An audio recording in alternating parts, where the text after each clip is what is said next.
이 자리에 나와 예배한 우리 모든 성도님 한 분 한 분이 부모님에게 순종하시고 효도하셔서 하나님의 복을 많이 받아 누리는 신자 되시길 주님의 이름으로 축원합니다.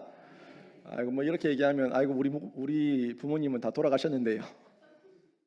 아니 그러면 어떻게 복 받아요? 이러면 괜찮아요. 여러분 자녀들이 효도하게끔 가르치면 돼요.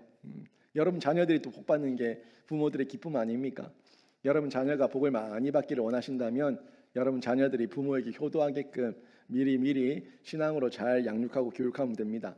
저희가 십계명 내용 소개문답에 나오는 내용들 중에 오늘은 5계명에 대한 내용인데 1에서 4계명까지가 하나님에 대한 우리의 의무를 살펴봤고 5에서 10계명이 이제 곧 들어온 거죠. 들어왔는데 이웃에 대한 타인에 대한 우리의 의무에 대해서 살펴보고 있습니다. 그 첫 번째가 부모예요. 왜 부모냐면은 가장 가까운 이웃이잖아요. 타인이지만 나 자신이 아니면 다 타인이잖아요. 나 자신이 아닌 타인이지만 가장 가까운 이웃, 내 자녀, 내 부모. 그 중에서 자녀가 부모에게 해야 될 그 기본 태도에 대해서 부모에 대해서 이웃에 대한 첫 번째 문을 하나님께서 말씀하셨다는 걸 확인할 수가 있는데 이 5계명을 조금 더 넓게 보면은 아랫사람이 윗사람을 대하는 태도를 얘기하는 거죠.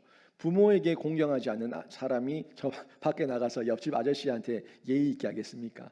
뭐 흉내는 낼 수 있겠죠. 옆집 아저씨한테 아주 예의 바르게 안녕하세요 이렇게 배꼽손하고 인사할 수 있을지 모르겠지만 그 모습이 진심이 아닌 건 다 알잖아요. 부모에게 불효막심한 녀석이 어떻게 다른 타인을 진심으로 사랑할 수가 있겠냐는 거예요.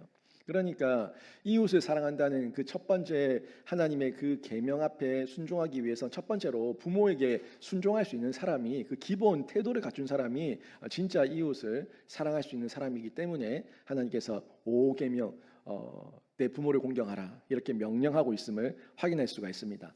이 기본적인 예가 결국 부모와 자녀와의 관계인데 이 부모와의 관계에서 한 단어를 선택한다면 부모로 여기는 권위가 세워져 있어야 돼요. 이 권위는 굉장히 중요한 내용입니다.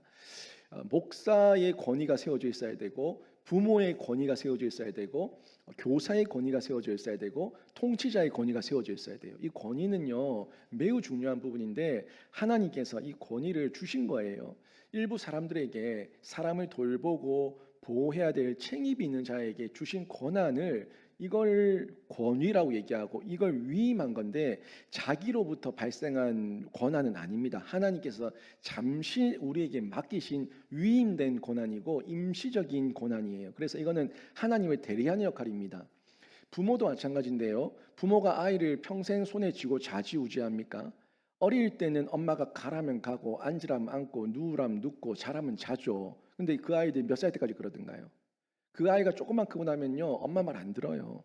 근데 이 엄마 말에 완전히 안 듣게끔 하는 게 아니라 이 아이의 독립의 때가 점점 다가오고 있다는 거예요. 그러면 권위를 행사하되 그 아이의 성장에 맞게끔 권위를 세워야 되는 건데 그 아이의 성장을 무시한 채 내 아이를 로봇처럼 만들려고 하면 그러면 권위가 안 세워집니다.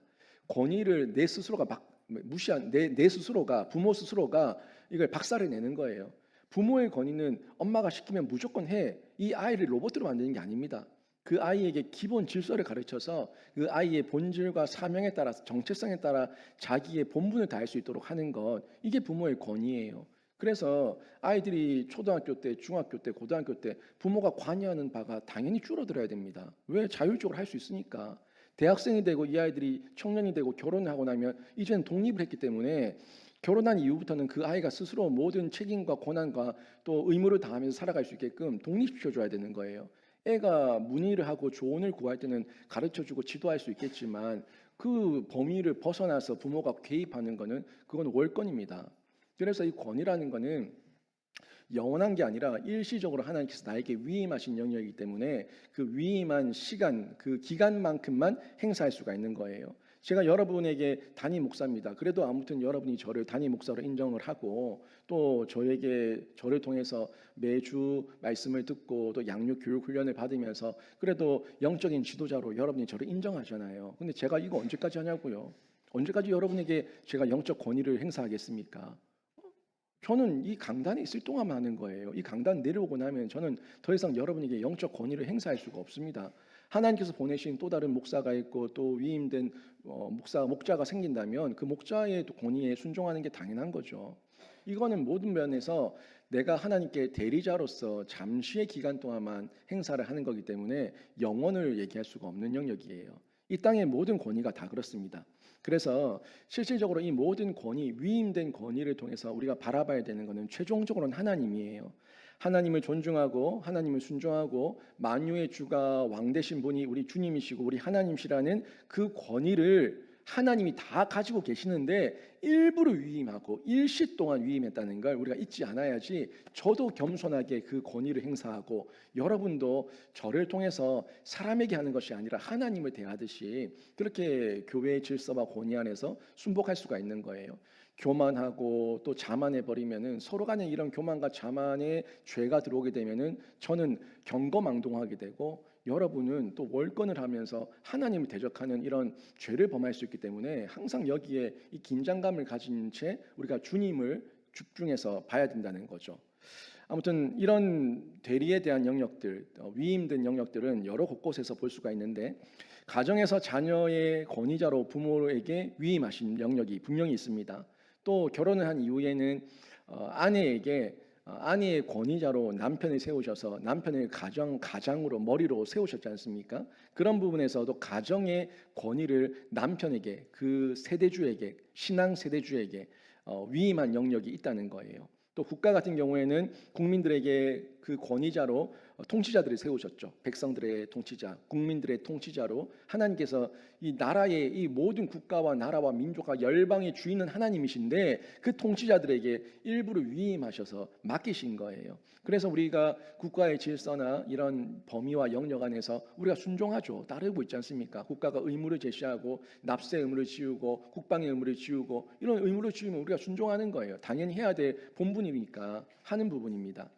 그리고 교회 같은 경우에는 목회자를 세우고 또 중직을 세우죠. 특별히 장로님들을 세우셔서 당회를 구성하게 만들고 그 직분자들을 통해서 권위자를 세우신 이후에 그 권위자의 지도 아래 교회를 이끌어가게 하십니다. 그래서 이런 영역들을 두루두루 이해하고 있을 때 신자는 하나님께 순종하듯이 권위자에게 순복하며 마땅히 따를 수가 있는 겁니다. 만약에 우리가 권위 있는 자들에게 대적하고 그 질서를 거부한다면 이거는 하나님을 대적하는 행위가 될 수 있기 때문에 우리가 늘 경계하고 주의해야 된다는 겁니다. 한번 생각해 보세요. 자녀가 이 어린 자녀가 따박따박 말대꾸하고 엄마한테 대든다면 여러분 그게 상상이 됩니까? 이 질서가 무너진 거예요. 성도가 목사한테 타박타박 대들고 따져든다면 이 교회 질서가 무너진 거예요. 근데 그럴 수 있습니다. 제가 전에도 코로나 중에 교회와 국가의 관계에 대해서 얘기를 하면서 이 교회는 또 국민들은 국가의 통치자에게 순종해야 될 의무가 있다는 걸 얘기했어요. 하지만 제가 단서를 달았어요. 어디를 벗어나지 않은 범위 내에서입니까? 성경이에요. 하나님의 권위와 창조 질서와 하나님께서 세우신 그 법을 벗어나지 않은 범위 내에서 본질을 훼손시키지 않는 범위 내에서 국가에 순종하는 거예요. 순복하는 거예요. 목사에게 순종하는 것도 마찬가지입니다. 교회의 본질이 있잖아요. 그 교회의 본질을 훼손시키지 않는 범위 안에서 제가 양육 받으세요, 교육 받으세요, 훈련 받으세요, 사랑방 모임하세요, 새벽기도 나오세요 이렇게 얘기하면 거기에 순종하는 게 그게 맞는 거예요. 마땅한 거고요. 또 자녀도 마찬가지죠. 부모가 윤리와 도덕을 가르치고 인성과 성품을 가르치는데 하나님의 신앙 안에서 바로 가르치는데도 이 자녀가 말을 듣지 않는다는 건 그건 자녀에게 죄입니다. 다 들어야 되는 거예요.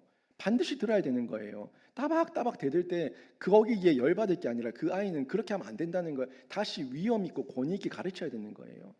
요즘 시대가 제가 금요기도회 때도 얘기했지만 방종의 시대라고 얘기하지 않습니까? 너무 자유와 인권을 얘기해서 아이들이 방종을 일삼고 있어요. 양육권이 무너졌어요. 교권이 무너졌어요. 교회의 이 목양권이 무너졌어요. 이러니까 질서가 없는 거예요. 사실 우리 교회, 이 한국 교회도 마찬가지인데 예전에 중직이 교회를 옮긴다거나 성도가 교회를 옮길 때 다 임명증서 떼서 갔어요. 지금도 임명증서 제도가 있습니다. 무명무실해서 그렇지. 교회들이 이걸 받지 않는 거예요. 자기 성도들 뺏어오는 거예요. 그냥 좋아라는 거야. 아니 이 성도가 왔으면 이 성도의 신앙의 계보가 어떻고 누구로부터 양육을 받았고 어디서 있었는지 확인을 해야 될 거 아니에요. 이런 부분에서 이 사실 무명무실해진 부분이 너무 많아요. 또 떼오라고 한다고 하면은 또 이 성도들은 굉장히 불편해하고 또 그런 한 말하는 거에 대해서 부담스러워하고. 저는 저 같은 경우는 우리 교회에 어떤 뭐 안수 집사나 권사나 장로가 왔다. 저는 무조건 임명시로 떼오라 할 겁니다. 특히 중직은요. 반드시 떼와야 돼요. 그 사람들은 안수를 받은 사람들이에요. 그렇기 때문에 이 사람들이 왜 왔는지에 대해서는 물어봐야 할 필요가 있어요. 지역적으로 물리적인 지역이 바뀌어서 이동할 수 있는 물리적 거리가 안 돼서 왔다. 이해할 수 있죠. 근데 그런 게 아니고 사명 때문에 온 것도 아니고 그런 게 아니라면 둘 중에 하나예요. 그 교회가 문제가 있든지 본인한테 문제가 있든지 둘 중에 하나거든요. 이런 부분에서 확인을 하고 그런 내용을 잘 이해를 하고 있어야지 교회도 건강하게 보호할 수가 있고 또 오신 분도 건강하게 다시 세워나갈 수가 있는 거예요. 이런 게 다 질서인데 사실 한국 교회가 교회로서 목회자들이 또 그 질서를 스스로 무너뜨린 부분도 상당히 많이 있고요. 또 부모들이 부모의 권위와 양육권을 스스로 무너뜨린 부분도 많이 있고 국가가 뭐 100년 되겠니 어쩌니 하면서 인권 조례니 뭐니 해서 스스로 교권을 무너뜨린 부분도 있어요. 이런 부분들 우리가 하나하나 보고 있는데 하나님께서는 질서의 하나님이십니다. 분명히 질서의 하나님이시기 때문에 타인에 대해서 이웃에 대해서 사랑할 것을 말씀하시면서도 거기에 대한 권위, 이 권위에 대한 부분을 중요하게 다루고 있다는 것을 확인할 수가 있습니다. 그 첫 번째가 이제 하나님께서 부모에게 순종하라는 건데 공경하라는 건데 이 계명 5계명이에요. 이 5계명이 소요리 문답의 53, 63, 64, 65, 66문항까지 이렇게 네 문항으로 나와 있는데 우리가 한번 그 내용을 어떻게 소교리에서는 가르치고 있는지 한번 확인해 보겠습니다. 제가 문을 할 테니까 여러분이 답을 하십시오. 5계명은 무엇입니까?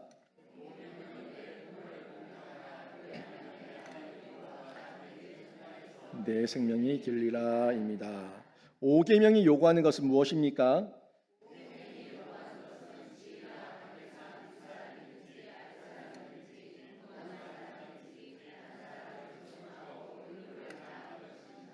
오계명이 금지하는 것은 무엇입니까?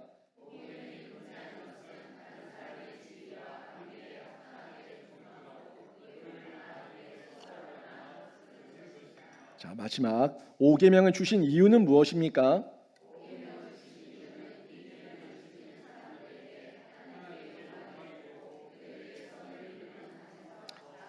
번영을 약속하셨기 때문입니다. 자, 여기 내용이 쭉 다 나왔습니다. 여기에 먼저는 자녀에 대한 부모의 책임에 대해서 이야기하고 있습니다.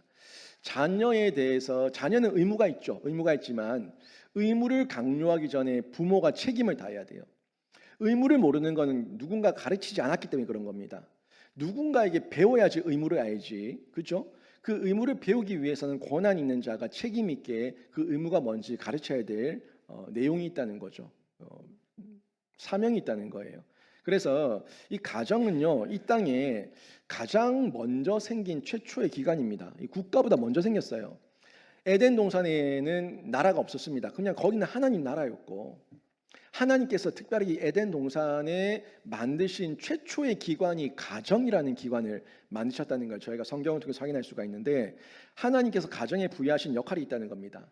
올바른 가르침, 신앙 교육과 징계 이게 부모가 가지고 있는 거예요. 부모에게 가정의 대표자로 하나님께서 역할을 부여하신 겁니다. 그래서 부모는 올바른 가르침을 아이에게 해야 되고 신앙 교육을 해서 계대해야 되고 또 아이가 잘못했을 때는 상과 벌을 줘서 징계해야 된다는 거 이건 분명히 있습니다. 부모는 자녀가 잘되고 땅에서 장수하며 복받도록 양육해야 될 책임을 맡았고 권한을 가지고 있습니다. 그래서 아담과 하와의 그 가정은요 학교였고 교회였고 국가였습니다. 그러니까 그 가정의 학교의 기능, 교회의 기능, 국가의 기능을 다 가지고 있죠. 가르친다는 건 학교의 기능이고 교육한다는 건 교회의 기능이고 또 신앙적인 부분 그리고 그 아이에게 공의를 행하는 것 이건 국가의 기능이에요. 이 모든 기능들이 아담과 하와의 가정 안에 하나님께서 주셨던 권위 아래 있다는 겁니다. 이 모든 기능이 가정 안에 있는데 부모에게 그렇지 않습니까? 자녀의 선생이 되죠. 아이에게 말을 가르치고 표정을 가르치고 우리 가정의 분위기를 가르치고 또 어떤 하나하나 습관까지 다 아이는 부모를 보고 배운다는 거예요. 그러니까 이 아이에게는 부모는 선생님이에요.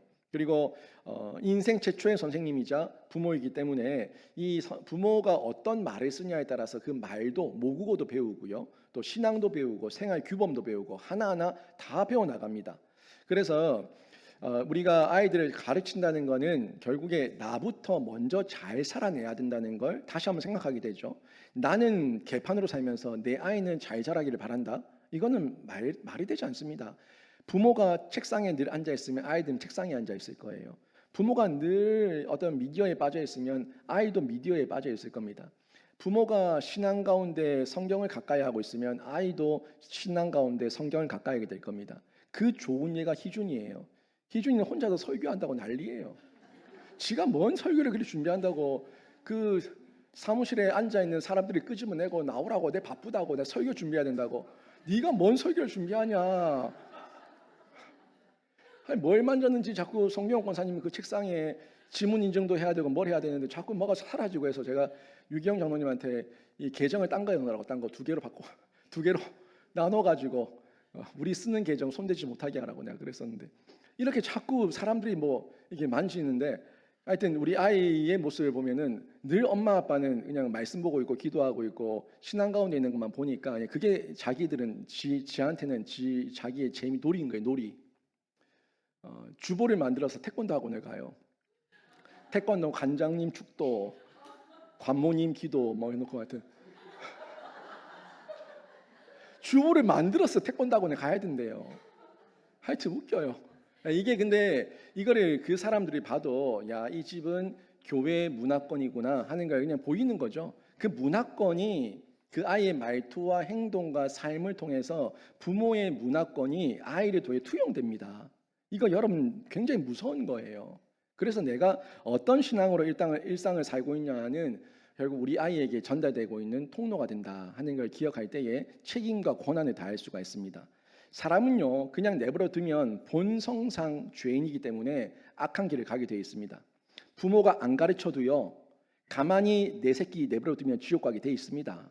그래서 이 아이가 지옥 가지 않도록 막아 세우고 옳은 길 바른 길 가르쳐서 장수와 번영의 복을 받도록 할 수 있도록 부모를 세우셨다는 거예요. 우리 아이들 본성상 죄인입니다. 그냥 내버려 두면은 알아서 못된 건 지 알아서 터득합니다. 시기, 미움, 질투 그 안에서 기본적으로 있어요. 기본적으로. 여러분 자녀들 보면서 이 손자 손녀들 보면서 다 느끼지 않습니까? 못됐어요 아이들. 가만히 냅둬도 죄인이에요. 그래서 우리가 우리 아이들에게 가르치는 건 죄를 가르치는 것이 아니라 하나님의 선과 의를 가르치는 거예요. 진리를 가르치는 겁니다. 또 부모는 신앙을 가르치는 목회자이기 때문에 가정에서 가정 예배를 드려야 돼요. 부모가 목회자로서 가정에서 목회자로서 예배를 진행하고 말씀을 가르칠 때에 그 아이들이 가정 안에서의 질서와 규칙과 예배를 배우는 거예요. 예배는 교회에서만 드리는 거다? 만약에 그런 인식을 가지고 있다면 그 가정에 예배가 없다는 거죠. 가정에 예배가 있으면은 그 아이들은 이후에 자기 아이를 낳아도 가정에서 예배할 겁니다. 그래서 제가 여러 번 강조하는 거예요. 아무도 없다고 예배 안 하지 말고 나 혼자부터라도 예배를 시작하라고. 그러면 예배자를 붙여주신다고 하나님께서. 동력자죠. 여러분의 자녀들이 동력자가 되기를 바라고 함께 예배하는 아름다운 가정과 가문이 되기를 바랍니다. 또 이 가정은 부모의 권위가 최고의 권위 아닙니까? 부모가 자라면 자고 먹으라면 먹고 앉으라면 앉고 매가 죽으라면 매가 죽고 이게 부모의 권위예요. 그래서 부모는 아이에게 부모는 대통령입니다. 왕입니다. 신입니다. 그 순간 그 시기에는 부모가 가장 커요. 가장 높아요. 부모가 모든 입법과 사법의 또 행정의 집행자예요. 부모가 아니면 아무것도 못하는 거죠. 부모가 법을 정하면 입법이에요. 부모가 그 법을 공의롭게 실행하면 사법이에요. 부모가 행정을 처리하면 행정기관이에요. 사실 안 그렇습니까? 아이는 아무런 결정권이 없습니다. 부모가 하라는 대로 할 수밖에 없는 거예요. 이게 가정의 역할입니다. 이런 것을 통해서 하나님의 통치를 가정에서 실행할 때에 이 아이들은 그 면면이 흐르는 가정의 분위기를 통해서 하나님 나라를 맛보게 되는 겁니다. 사랑과 공의가 있는 가정이죠. 우리 엄마 아빠 너무너무 사랑스럽고 너무너무 좋은 분이지만 엄마 아빠의 말씀에 어겼을 때는 엄마 아빠의 징계가 있다는, 벌이 있다는 걸 배우는 거, 이 공의를 배우는 거예요. 사랑과 공의의 이 균형과 긴장감이 있을 때 이게 경외라고. 이 경외. 너무너무 사랑하지만 또 하나님께서 두려운 하나님이잖아요. 이 경외심. 하나님을 사랑하지만 하나님 앞에 내가 함부로 까불 수 없는 이 하나님에 대한 두려움, 이 경외심이 있어야 되는데 아이들에게 그 경외감이 있어야 돼요. 부모를 향해서. 이 경외감은요, 부모하기 나름이에요. 나이가 들었다고 부모를 깔본다? 그 경외감이 무너진 거예요. 그 경외감은 어떤 경우에도 무너지면 안 됩니다. 여러분 바로 세우셔야 됩니다. 아이가 아무리 머리가 크고 30대, 40대, 50대가 되어도 부모 앞에서 까불면 안 되고 말 함부로 하면 안 돼요. 하나님께서 기뻐하지 않습니다. 부모의 권위는 인정하고 넘지 말아야 될 선은 넘으면 안 되는 거예요. 그 범위 안에서 이후에 부모가 연로했을 때는 자녀가 보호하지만 부모를 공경하는 마음으로, 사랑하는 마음으로 돌보는 거예요. 이 경계선을 넘어버리게 되면 하나님 앞에서 징계를 당하게 되는 겁니다. 그래서 하나님께서 그 중요한 첫 번째 이웃과의 관계가 부모이기 때문에 부모를 공경할 것을 요청하고 있습니다. 그 다음에 또 보면 부모에 대한 자녀의 의무가 있죠. 자녀에 대한 부모의 책임이 있는가 하면 부모에 대한 자녀의 의무도 있다는 건데, 자녀는 부모의 말씀에 순종해야 됩니다. 만일 자녀가 자신의 얕은 지식으로 부모의 교훈을 받아들이지 않는 것은 교만입니다. 지가 잘났다는 거죠. 이 세상에 지 혼자 태어난 애가 어디 있어요? 천상천하 유아독전이 어디 있어요? 땅에서 솟아오르고 하늘에서 떨어진 애가 어디 있어요? 다 부모의 그 인고의 출산의 고통을 통해서 다 태어난 아이들이에요. 그래서 이 부모를 무시하거나 경히 여기는 것은 교만입니다. 항상 부모님 말씀에 순종하지 않는 자녀들은요, 이거는 보편적이에요. 사회에 나가면 패망의 길을 걷게 돼 있습니다.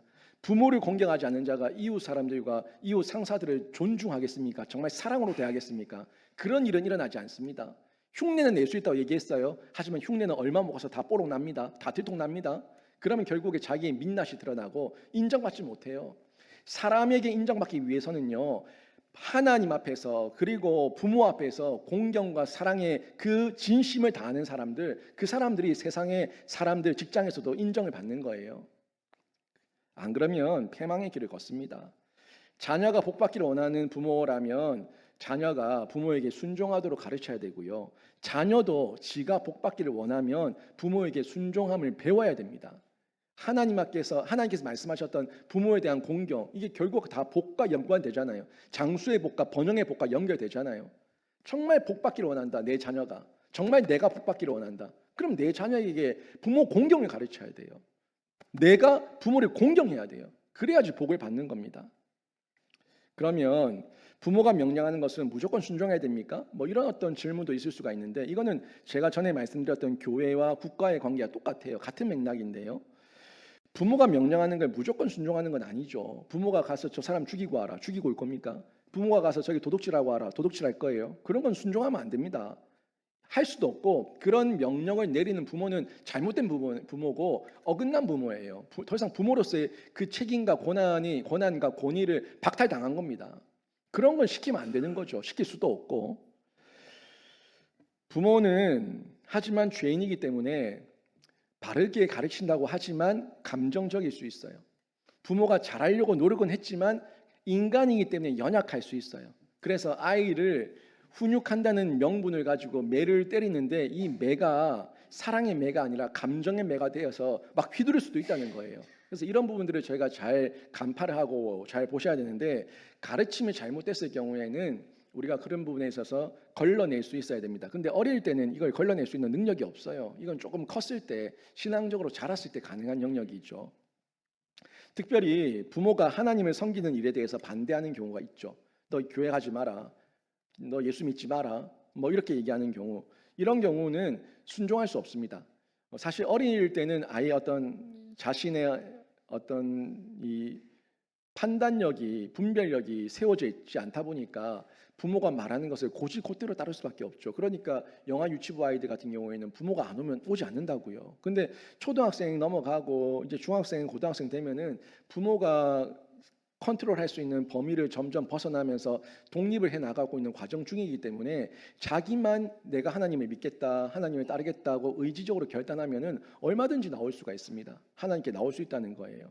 그래서 여기서는 지혜가 필요합니다. 부모님의 마음을 만지면서 부모님을 설득시키기 위한 어떤 지혜와 총명도 필요하고 인내와 절제도 필요하고 그런 어떤 지혜를 잘 활용하면서 하나님의 말씀에 합할 때에만 부모님에 순종하고 하나님의 말씀에 어긋난 부모님의 말씀에 대해서는 지혜롭게 거절하되 우리가 우선순위는 하나님이 제일입니다. 제일 우선입니다 하는 그 순위를 먹일 수 있는 순종, 이런 영역에서 우리가 행동하고 표현할 수 있어야 된다는 겁니다.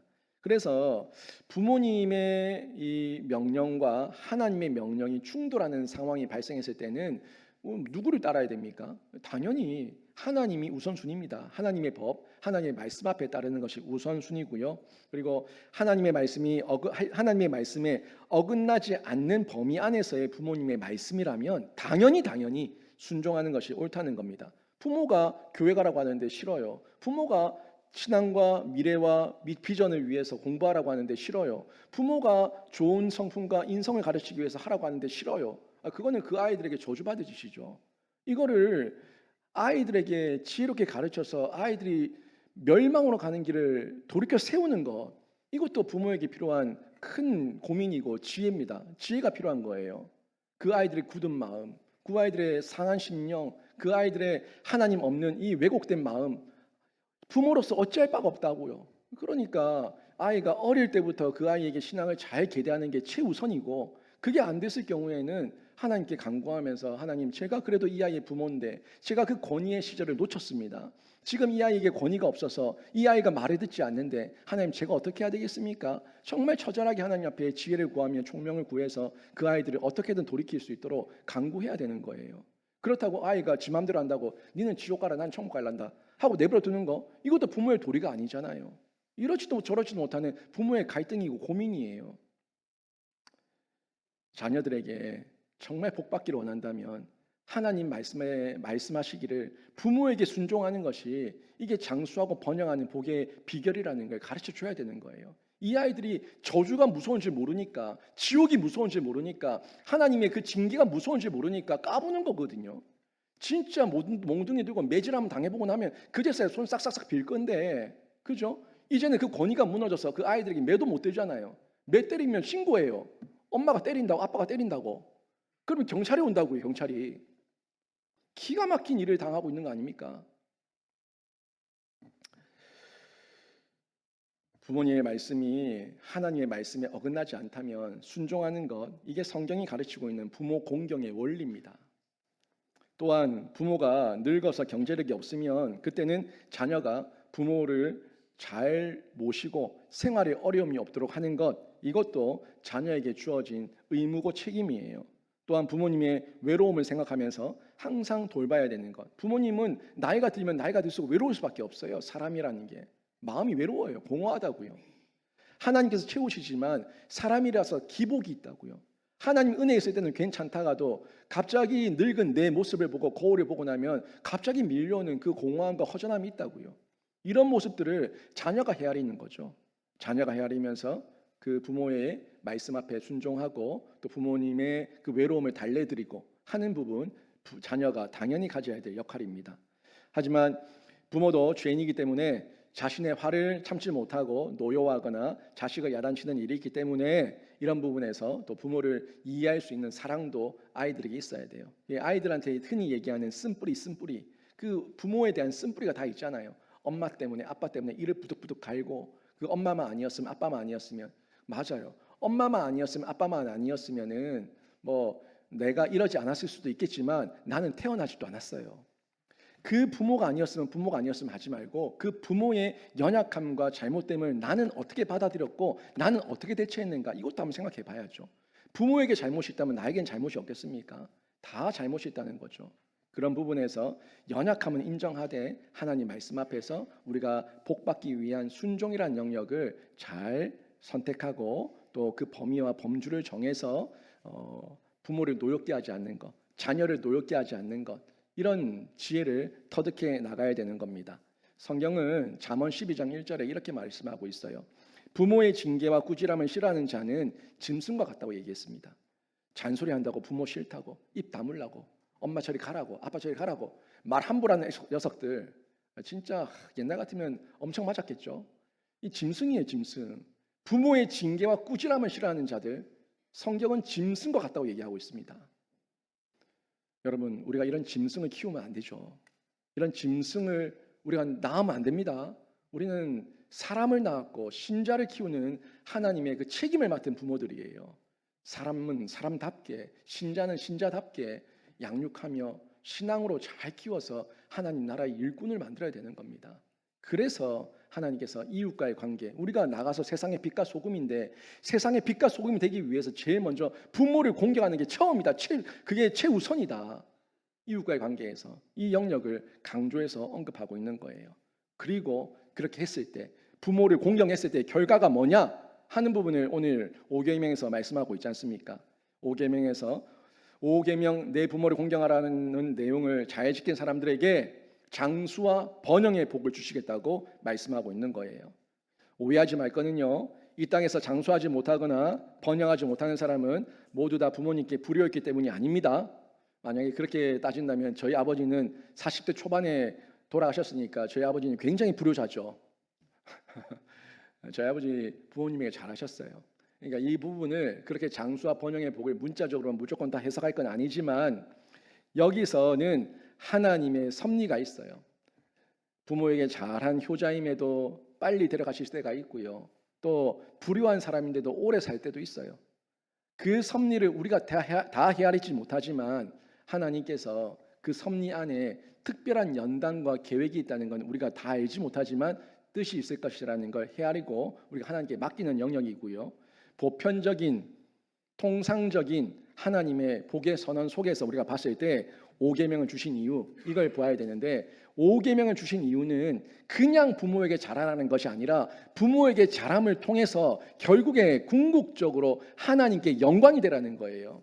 이게 아까 전에 봤던 66계명 소교리 문답 66문에서 계명을 주신 이유가 뭡니까? 이게 물었던 그 질문이에요. 그 이유가 결국에는 하나님께 영광이 되고 그들에게 선을 드러내기 위해서라고 말씀하고 있는데, 우리가 부모를 공경할 때 하나님께서 영광 받으시고 우리가 부모를 공경할 때 세상의 빛과 소금이 되어서 다른 사람들에게 선한 영향력을 끼친다는 거예요. 그리고 예수 믿는 사람은 다르더라 하는 부분인데, 이 내용을 저희가 이해하고 신자의 효도가 결국에 세상의 빛과 소금이 되고 하나님 나라의 영광이 된다는 거, 이걸 이해한 채 우리가 순종해야 되는 겁니다. 저는 여러분이 그런 복을 많이 받기를 바랍니다. 우리는 하나님의 계명을 지키지도 않으면서 복에만 집착하는 자 되지 말아야 됩니다. 그냥 복 받기 위해서 부모에게 잘한다? 이거는 종교적인 거예요. 하나님의 영광을 위해서 하나님의 말씀을 사랑하고 사모하기 때문에 순종하는 마음으로 우리가 부모에게 공경하고 순종할 때에 그때에 하나님께 영광이 되고 우리에게 복이 임하는 거예요. 그리고 부모를 공경하고 자녀를 양육하는 것, 모든 것이 하나님이 주시는 힘과 능력 안에서 가능하다는 것을 기억하시고, 여러분 순간순간 부모가 미워질 때, 순간순간 자녀가 미워질 때, 그때 그 마음을 지키는 것도 하나님의 사랑과 공의 안에 있다는 거 기억하시고 하나님께 힘과 능력을 구하십시오. 그리고 부모만 탓하지 말고 자녀만 탓하지 말고 나도 연약함을 가진 자라는 거 인정하면서 늘 주님 의지하시고 우리 아이에게 효도를 가르치시고 나 또한 부모에게 효도를 해서 여러분 자녀들이 장수하고 번영하는 복을 누리고 여러분도 장수하고 번영하는 복을 다 누리는 신자가 되시길 주님의 이름으로 축원합니다. 아멘.